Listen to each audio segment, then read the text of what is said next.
Welcome to the final episode of Series 78, everyone. This series, we welcomed Brian Saliba, creator of the game we are covering, Monty Python's Cocurricular Medieval Reenactment program, a game that lets you live out all sorts of fun Monty Python scenarios in a medieval fantasy setting. We are finishing up our discussion in today's episode, including some Monty Python appropriate fanfic. But before we get to that, here's what to expect in our calls to action. It's still the holiday season, so this episode is also going out a bit late again, but we hope you all have been having a fantastic holiday season so far and are gearing up for a great New Year's celebration. Because of this, we will only have a quick update about our Patreon and then our normal patron thank yous and other information on how you can best support the show after the episode. With all of that out of the way, enjoy the show, everyone.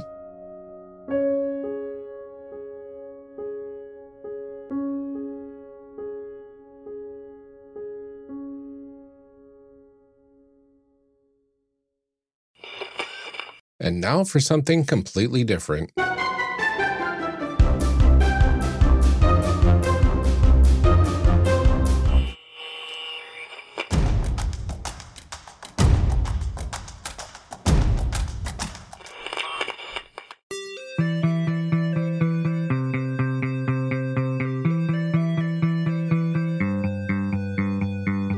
On the last episode of Character Creation Cast, we got to learn a bit more about our guest, Brian, as well as analyzing the character sheets and how the character creation for Monty Python stacks up to other games. We're picking up right where we left off last time. Enjoy. So, since character creation is that first step, your first interaction with, not only looking at the character sheet, but first interaction with the game mechanics, what do you feel like we can learn from character creation that like how do you think it informs what the gameplay is going to be? How does it set me up to be ready to play the game? Well, I think from a mechanical standpoint, you're learning the core mechanic of the game, which is say what you want to do, and either you or you in concert with the head of light entertainment decide what trait is associated with what you're trying to do, and then you roll the die associated with that. That's the core mechanic of the game. And so in choosing your traits, but also in assigning those dice, you learn the core mechanic. From I guess on a more thematic level, it's what you guys already alluded to, that the accouterments, the silly side of the traits, some of the choices that you make as you're creating your character, send signals, some of them subtle, some otherwise, that begin to signal clearly that you're... Well, Ryan doesn't understand subtlety, so... That's... Yeah, exactly. Flew right over his head. Right, he didn't get it. But just tells you that you are in Python land now, and that there is some weird things happening. There's some farcical things. There's some surrealism. There's anachronism, and there are things that hopefully begin to prepare you for what kind of people you're going to be encountering and what the situation, what the setting is. Yeah. Like I said, I think it became very clear to me really quick that this is going to be a very swingy system, that like the wins and defeats are going to be all over the place. Yeah. And it sounds like there's a lot of fun at the defeat level, right? Yeah. Like going off into a completely weird meta quiz game show sort of world in the middle of quote unquote super serious medieval times happenings is a super Monty Python coded, but also like it's got to be super fun at the table as well. Yeah, I mean, I think the difference between like, oh, you now are on a game show where you have to name torture devices is like so interesting compared to that thing you tried to do doesn't happen. Like that's almost every game I've run, the most excited people get is when they have to roll on a Bashirmet table. Yeah. Yeah. It's not when they struth a big roll and they're high-fiving and I crushed it. It's when when things go really bad, then they're super excited. So, it's so much more interesting than just like, oh, you're dead now. Like you died. Sorry. or your weapon breaks or something like that. Yeah. So I mean, a lot of people, especially if it's kind of one-shot style play, people want to get to the chaos. They want to see, that I've had players that have tried to incur demerits so that they could trigger a beshrew and just see how far off the rails we can get. Yeah, I love it. I think I'm always for games that sort of, I don't want to say like reward failing, but make failing interesting. And this is like a whole other level of that. Like it's gone beyond fail forward to fail yourself into another dimension. And I love that. I'm here for it. Well, and you can just imagine when it comes to Python, I mean, the failure when the main characters fail, it's the most important, most memorable and fun parts of the movies, Right. Yeah. I was like, that's the whole plot of the movie. It's just, we're failing forward. With occasional... we're going to keep going even though we're failing. Yeah. With occasional successes just to keep things balanced. Like when, Arthur defeats the bridge keeper. It's like just enough to make you think that maybe you're on the right track. Right.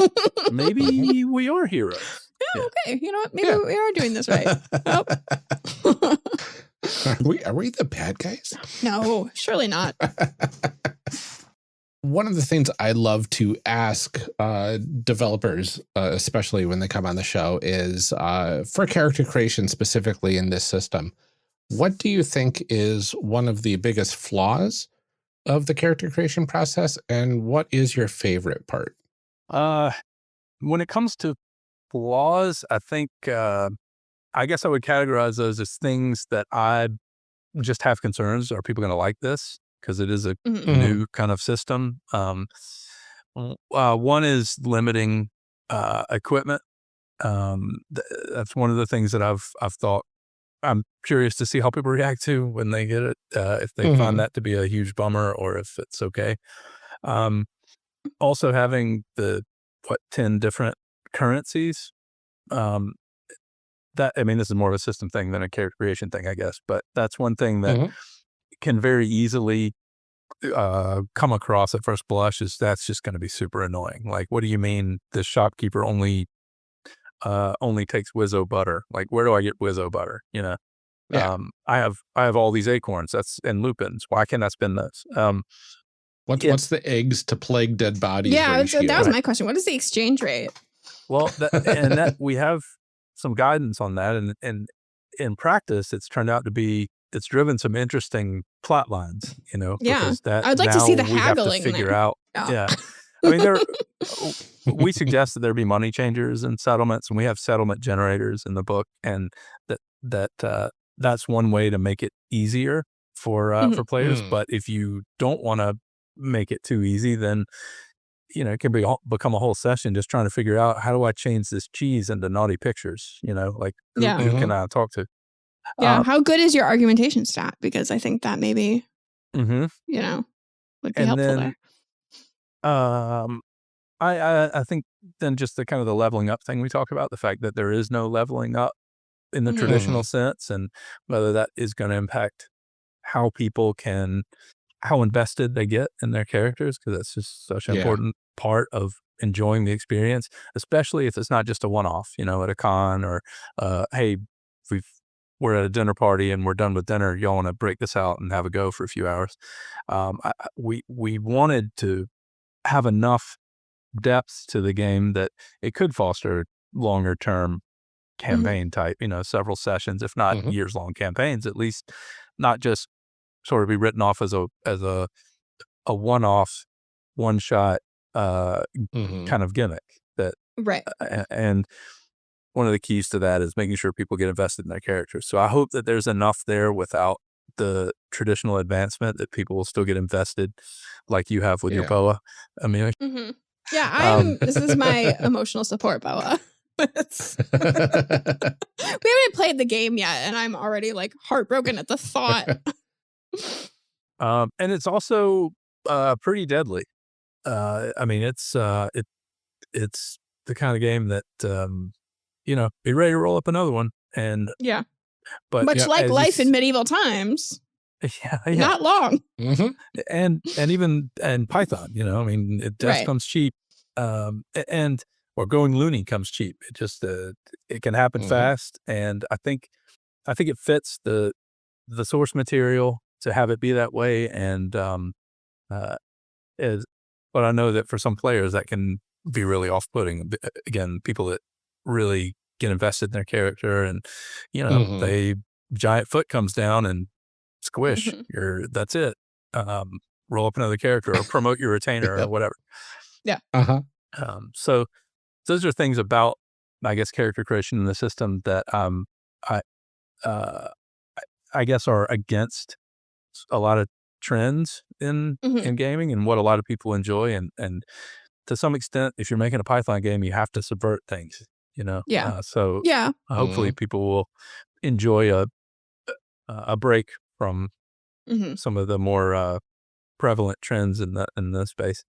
And I think that's something that comes up a lot when we talk about flaws in games. Is it seems to be like sort of, this might not be the game for you, which not everything is for everyone, and that's okay. If you are the kind of person that gets very, very attached and you don't like to risk character death, and you don't, that's okay. There are plenty of games out there. Not that we want to discourage you from this one, but it's okay that, because I think when you try to make something for everyone, you end up with like nothing, nothing for no one. So, but to your point, the failure and death, or going loony, going coconuts is probably going to be the most memorable part of a session. Definitely. Right. Yeah. Generally speaking, you're not going to go quietly in this game. It's going to be something outrageous that happens, and those are it'll make for a fun story, hopefully. And sorry, the second half of that was what's your favorite part? Yeah. Of what are you proud creation? of stuff? Yeah, of the character creation in this game, or the game in general. You can tell us that too. You could tell us both if you wanted.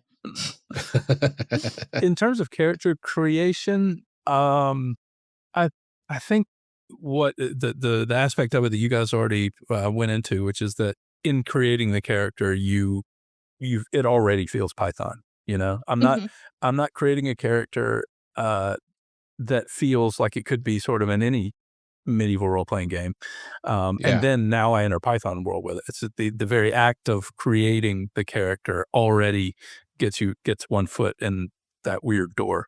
So that that was great to hear, and so that would be the thing I would have put that as a top priority for the character creation process, and the fact that at least for you guys that came through, it's very gratifying. Yeah, I did not make a serious D&D paladin type character at all. Yeah, you didn't even make someone with like a tragic backstory and a lost love, Ryan. I know. I can't even believe the lost love is to be seen, I guess. Yeah, maybe. Yeah, that's true. I spoke too quickly. Potentially plenty of lost loves. Yes. Due to not so much subtlety. So yeah. Maybe they're still in love with him and he just like didn't get it. That's probably what it is. He's like, they're gone forever. They don't like me, and they're like, they've been winking at you from across the room this whole time. Yeah. Lamenting their loss. How shall I fare today? Which I honestly really that brings us to our fan fiction portion, where like what do we think if we ever played this game? What do we think would go on with these people? What kind of adventure does this group go on together? Group. Yeah. I mean, like, look at us, like the upper, middle, and lower class mixing. Whoa, just crazy. How did that happen? I don't know. Well, I suspect that Amelia's character and mine would probably have some bonding to do over their shared love of the natural world and druidry and all of that. That could have certainly caused us to cross paths. And I mean, the knight more than likely is, somebody who rode through town and potentially recruited us to go on whatever quest True. we're going on, you know. You're like, I let's go. really like the thought of my character riding into town. Both of your characters are just in a conversation at the market another. talking. No danger. No. And I feel it in my bones that both of you are in mortal danger. So I rush you away in the name of saving your lives and saving what is left of your existence. So like very dramatically sweeping you away into my shenanigans. Yeah. Per your idiom. Mm-hmm. Yeah. I love that. I love the idea that you were just like, oh no. And like now, like our lives have been completely turned upside down. Like it's, you know, what happened to my feather boa stall at the market where I was making artisanal feather boas, clearly. Was it because one of you... Yeah, who's going to swat the cats? One of you said something sarcastic to the other. Yeah. And I mistook that as like, you're in mortal danger. Yep. Yep. Yeah. Just like, oh, looks like the heavens are about to open. You know, like it's like very cloudy. Like, and you're like, oh no, what? I love the idea that you just like don't understand any euphemisms for anything. You don't like, everybody's like, how long is your sword? And you're like, well, actually, it's quite long. It's longer than your average sword. Yeah. Sir Knight, these cats are not going to swat themselves. Well, no, of course they're not, sir. You know, now come along. Yep. Yeah, it's good. It's. I always think it's a positive sign when I'm about to play or run a session. When character creation starts, the DM hasn't even started talking about what's happening, and everybody's doing shtick. Yeah. It's like, all right, we're off. Right. Yeah. So what do we do after we're whisked away? Well, like what mission are you taking us on? What are you? What is your? You saved us now. Clearly, yeah, I saved you and getting us out of the town. You didn't think about what to do after that. My squire and my manservant in tow as well. Yeah. Why don't you? I do like the idea that they're like D10, ooh, and let's see what quest we're off on. Oh, please. I rolled a 10. Uh-oh. What is that face? It's an interesting one. So this one is the Challenge of Njorl. And 3 centuries from the time of this program, the Icelandic chieftain, poet, and historian Snorri Sturluson will commit to parchment the soaring saga of gods, monsters, and myths known as the Younger Edda, which has cleaved the heaving swells of time and survives to this day. But there's another lesser-known Icelandic saga written by an unknown hand, the terrible Njorl saga. What brave adventures does it recount? Well, that's what the PCs are here to determine. So we're probably off to Iceland. Yeah. We have to survive a dragon ship attack. Okay. Which seems like we're all, I mean, looking at our skills, we're all well prepared for. Yeah. Yeah. I'm not sure that either of us have even seen a ship or the ocean before. Maybe have as a knight, but certainly, as a troll and an enchanter, I don't think we've really. Yeah. No. So this one is if the heavens are going to open up over England, I think Iceland is far enough away to prevent any sort of catastrophe. Right. And I have to save who I can save. Yeah, you're right. This one is based on a Flying Circus sketch called Njorl Saga that if you've seen any of those Icelandic the Eddas or the sagas, they spend so much time. Every time they mention a character, they have to go into about 17 layers of their family tree, you know? Yeah. And he spends so much time doing that, he never actually gets to the saga in the sketch. So this one is kind of based on that you're meant to actually take him on a quest so that he can finally commit to parchment an actual quest, because all he does is he's just been writing ancestry. Yeah. And off you go with this guy. And he's a handful. As it turns out, he has a very mercurial personality that changes day to day, and he turns out to be the challenge of Njorl turns out to be not what he challenges you to do, but the challenge of Njorl is just putting up with him as he's along with you for this quest. Yeah. I do love the idea of this also morphing into like a weird ancestry.com sort of situation where we're like trying to put family trees together. Where like, oh, it turns out you're my long lost brother cousin twice removed. On my mother's uncle's side, of course. Uh-huh. That's amazing. I do like having that potential undertone in there as well of like, okay, so this guy needs us to map the ancestries, or he needs us to do something here. Get him to stop talking about the ancestries? Or yeah. Like, does he just need it all out of his system before he can actually get to the stuff? Yeah. Yeah.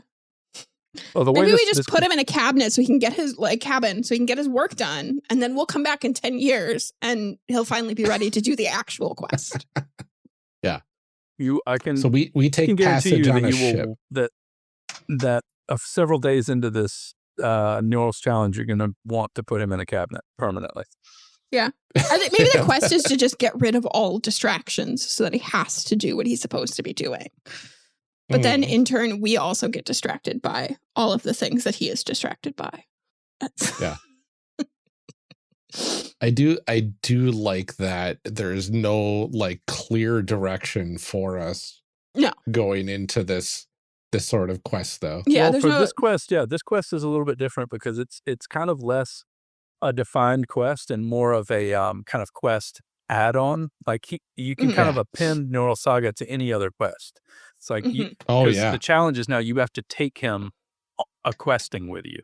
So the other ones actually do have more of a plot line. So if you want to roll a D10 again, I'll see which one we are going to append Neural to. I'll do it. I do it. Okay. My turn. Yeah. 6. All right. It looks like we are off on the Grail National. God wants the relic found, by God. Everyone knows he put Arthur and his knights on the job, but who's to say he didn't post the advert elsewhere? It's a race against the Knights of the Round Table to see who will achieve the greatest of all chivalric deeds. So this one is, you're racing Arthur and his band to get the Holy Grail? To achieve the Grail quest and to get the Grail. So you have to receive the quest from God, and then you have to do some investigation to learn about the Grail's location. It could be in a French-occupied castle. It could be in Lady of the Lake's palace at the bottom of the finite lake of eternally endless evermore. It could be in the cart of a Grail merchant who has no idea what he has. Anyway, there's lots of options. It's a table with several columns that can make things get weird. So you figure out where it is. The pocket of one of the dead bodies that we're carting around this whole time. Yeah. And then I forget that we have a pile of bodies. What? You forgot about the pile of bodies? I forget that we have a pile of bodies that we're just carrying. Well, you never know. Those are mine. That's my currency. Yeah, don't touch his dead bodies. Yeah. My gosh. So then we have, you have to gather, it's a whole table of Grail intel that you have to gather up and people that you can encounter to try and figure out where the Grail is. And then there's also a whole list of side quests that you can go on that will ultimately help you when it comes to facing the final 3 trials of the Grail. Anything from heating the Grail beacon, meeting with the Fisher King, the Gourd, which you're dealing with Brianness and the Life of Brian stuff. You travel to the Grail's location with the whole bunch of stuff that happens on the way. And then you have to complete the 3 Grail challenges. And then if you, as a group, do this, and if you do it all before Arthur and his band do, then you have achieved the quest. You've completed the quest, and then each quest also has a denouement and further adventures section for like what happens next, what quest you could do next, or if you want to make something up, could go in this direction, sort of thing. Oh, that's very cool. I don't think we would make it. I don't think that this group would be first. No. We would only be first by pure luck. I mean, if we have to look for clues, can you imagine you looking for clues? Like, You're the kind of person that can't find the ketchup in the refrigerator if there's something in front of it. Like, that's We're going to have to take anything. a clue and beat him over the head with it. Right? Look what I found. I don't know. I don't recognize that. We probably don't need it. Yeah. No, it's literally the clue on the page. This is it. See where it says book? Book. Just slap you over the head with it. Book. Yeah. Oh. You gotta be very direct with me. Yeah. That sounds like a lot of fun though. It would be a great time. And any potential to like cross the knights that are on table or any of the like interesting stuff that you see in the movies along the way. There's a lot of those. Fantastic as well. There are at several of the stops along the way, like some of the knights are there, either having achieved it or having failed and sitting there pouting. So there's lots of potential interaction with Arthur and his crew. As well as, just a lot of stuff. There's a lot of random generators of elements in there to flesh out the storyline. I like that. Yeah, I think this would be a lot of fun with this group to try and get anything done. Honestly, no matter what we were doing, this is like a good group of people to just. I mean, even sit around a campfire would be terrible with these people. Just have to measure progress in something other than. Quest landmarks and any normal measures of progress. Yeah. Any of the we're standard actively measures. working against ourselves here. Well, that's what we're working with. Because like either like I'm missing the point, or Amelia's character just doesn't want to do anything with the purpose. I don't want to. Yeah, and I certainly don't want to do any magic. Yeah, you're fearful of doing magic because you don't want to lose your feather boa. How much will we get sidetracked when you do lose your feather boa and we have to go get a new one? It's spent days consoling me. The whole quest. It's just like, I like the now the quest is find a feather boa. Right, of being this enchanter that won't do magic. Like, yeah. and I'm a knight that doesn't slay unless I absolutely have to. Right. Oh, gosh. We're so competent. Uh-huh. And that's humor. It's great. I can't wait to play with us. Yeah, this is fantastic. So our last segment here, we usually do discussion. Our advancement discussion. To take it up a level, right? Take it up a level. Take it up a level. Take it up a level. But we didn't do advancement in this game because there is no advancement, right? I was thinking that since there isn't advancement, and we've already talked about how the traits kind of go up and down throughout gameplay as you go, depending on how you roll. The one thing that I was curious about is how does one go about gaining accoutrements in the game, and what does that look like in play? How do I find a new feather boa? Yeah.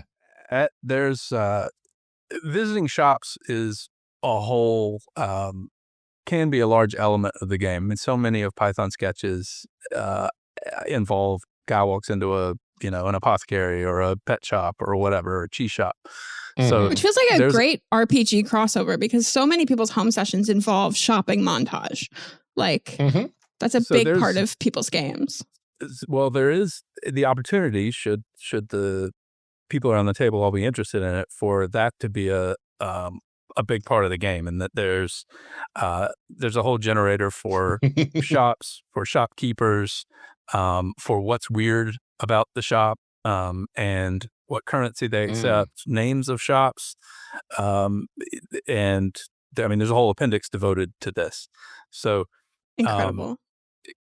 So the idea of shopping, how you get stuff, there's a lot of potential for just going shopping, but going shopping is kind of its own adventure in this game because it's not a normal experience. It's not a standard go to the market and find some spell ingredients or whatever. Yeah. Oh, that's really interesting. Yeah, because I'm just taking a look at the shop generation in the back. It's a D30 table, right? And like you figure out what type of shop it is, if it can be in the settlement and the goods and services they have there, but also the types of accoutrement you can get at the shop as well. So I could go a long time without finding my feather boa. Yeah. I could be, really. We could build an entire campaign around my feather boa. I made this all about me. Finding a shop that stocks sorcery accoutrements. I mean, that's... Yeah. And you know what? Dickens would take that quest extraordinarily seriously. Yeah. I'd like to point out also that the feather boa is not the only sorcery accoutrement available. Like, there is obviously like a table full of many others. But I do like the idea that I won't do anything until I have that specific We have... I love the thought of getting to a sorcery shop. It's every sorcery accoutrement you can get except feather boas. They're all out. Yeah. Yeah. Yeah, there's some sort of plague last year where all birds lost their feathers. We don't have any. And they're just out of fashion this season. Yeah. Yep. Oh, no. That's almost worse. Devastating. Let me get out my book of etiquette and see if that helps. Yeah. But I love the idea that this game is like perfectly built to do exactly this type of thing. That it's not like, you know, like in D&D, sure, people do this kind of stuff, but like they do it despite the rules.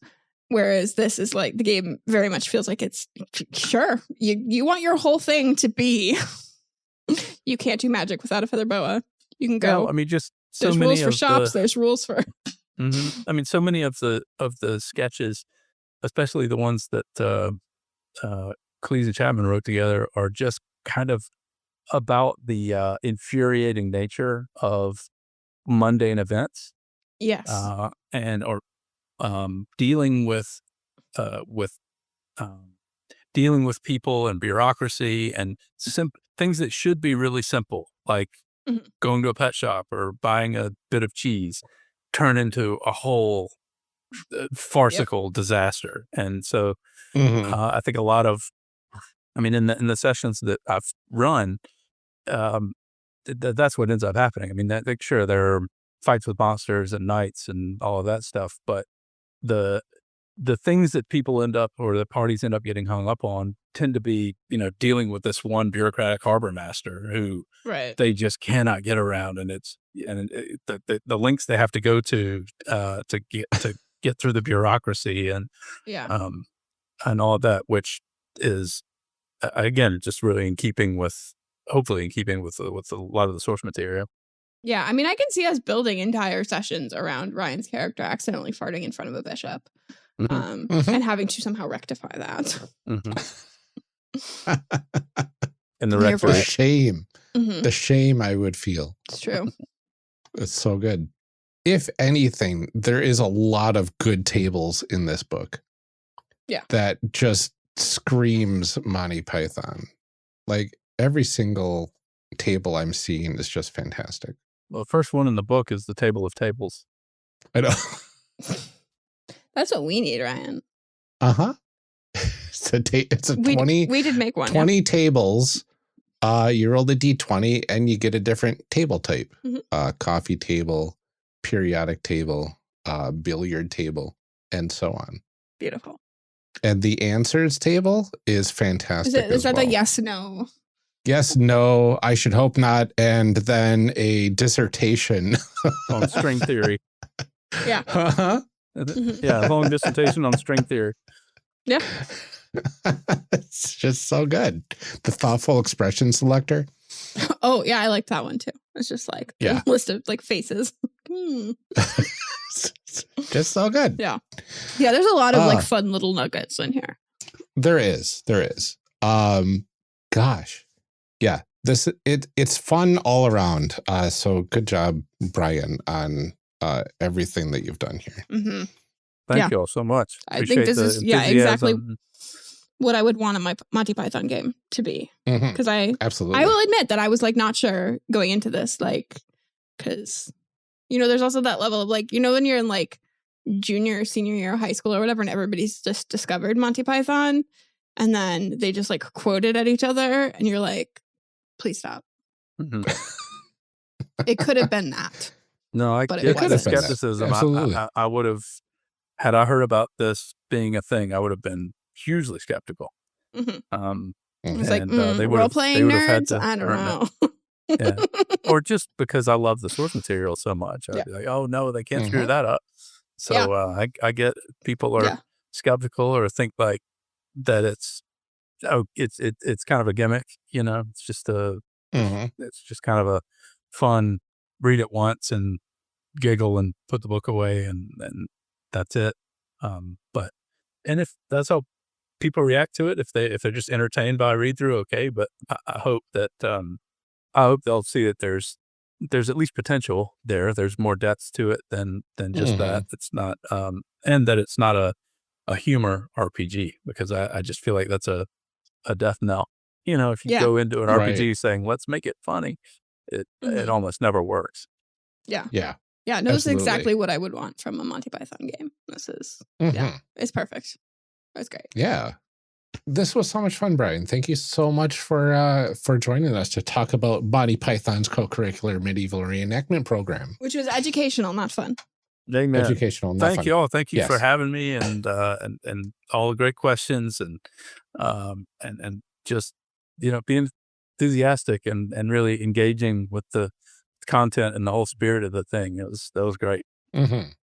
Absolutely. Can you remind everyone where they can find you online and the sorts of things you have going on right now? Yeah. The website is crwbr.com for Crowbar Creative, which is my company. And all on socials is Crowbar Creative. And Exalted Funeral is the publisher, so they're the place to go to see all the stuff. It's exaltedfuneral.com, and that's where there's, you know, all the products are there, which are available for pre-order. And there should soon be launching a more of a landing page just for this whole product line, which will be MontyPythonRPG.com.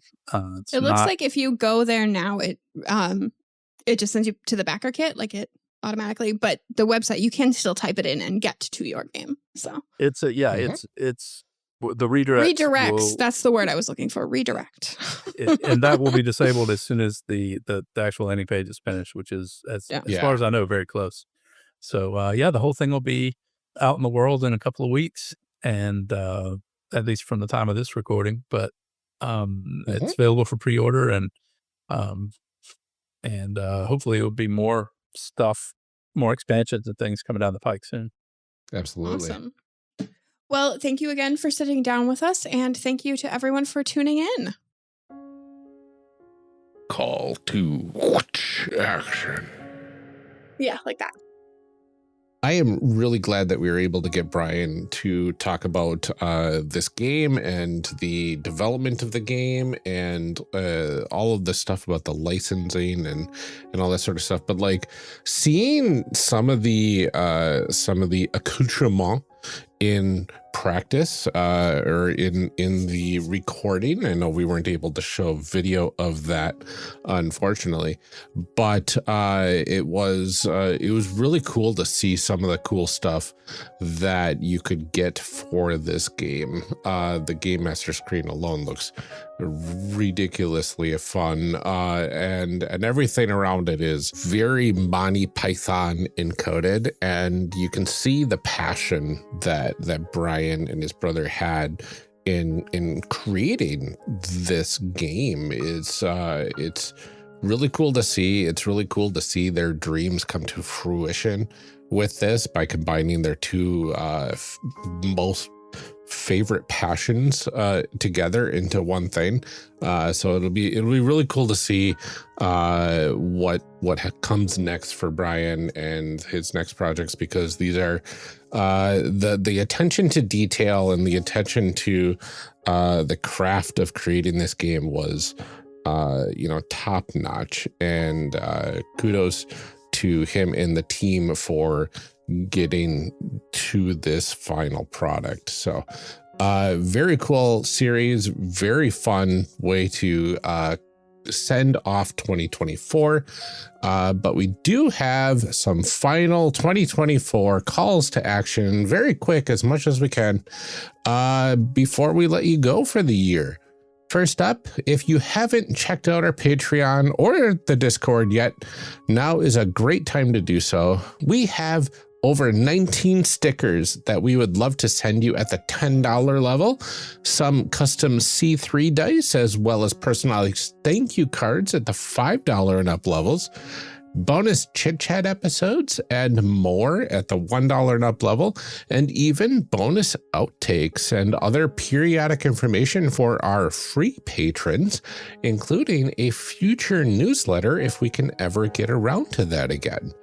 You can check all of these out at patreon.com/charactercreationcast, or just join the discussion and get the latest show announcements on our Discord at discord.charactercreationcast.com. In addition to all of that, we'd like to thank our current patrons every episode. Your support truly helps out a great deal, so let's do that right now. DJG, aka Degranosaurus, Eric Bontz, and Daryl Holiday II, we are so grateful to all of you. Thank you. Shadim Cabal, The Shyest Barbarian, and Benjamin Sweeney, thanks for helping us make this show. Thank you to Rob Fletcher, Kevin Brown, and Tentacle Duck. We couldn't do this without you. John Adamus, A3 Sketchpad, and Cole McCallum, thanks so much for believing in us. Carlos Salazar, Eric S., and Ian Potmeyer, you really shouldn't have, but we are so glad that you did. Thank you. Liam G., Brian Colm, and Garden GM, thanks for helping us make this show. Tanglefoot, Blue Kryptonite, and Danny, you all rock. Thank you. Nicole Trainer, Liam Murray, and Kenning, many thanks to you. Thanks to Brian Kurtz, Marky Fair, and Drew Owen. We are so glad to have you all with us. And thank you to all our future patrons. This is truly where we need your help right now. Our Patreon currently doesn't quite cover our operating costs every month between the podcast costs and the Patreon rewards. We are so close to getting there. So a couple more patrons at the $10 level will push us right over the edge. So we do need your help to get us back to a sustainable level. If you are able to chip in even a little bit, or even just sign up for the free tier to get those exclusive updates, that would mean the world to us. Our community is fantastic, and the patrons have been a huge part of making it a truly beautiful place. So check it out at patreon.com/charactercreationcast and help us out. That's all we have for today's episode and this series. We hope you all have a fantastic and safe New Year's celebration. You can join us next week for the start of a brand new series with a twist. We are covering solo RPGs next series in January, and it will be a surprise if both Amelia and I can record those together, but we are starting with Ironsworn either way. Until then, take care, everyone. Stay safe, drink some water, and keep making those amazing people. We'll see you next time.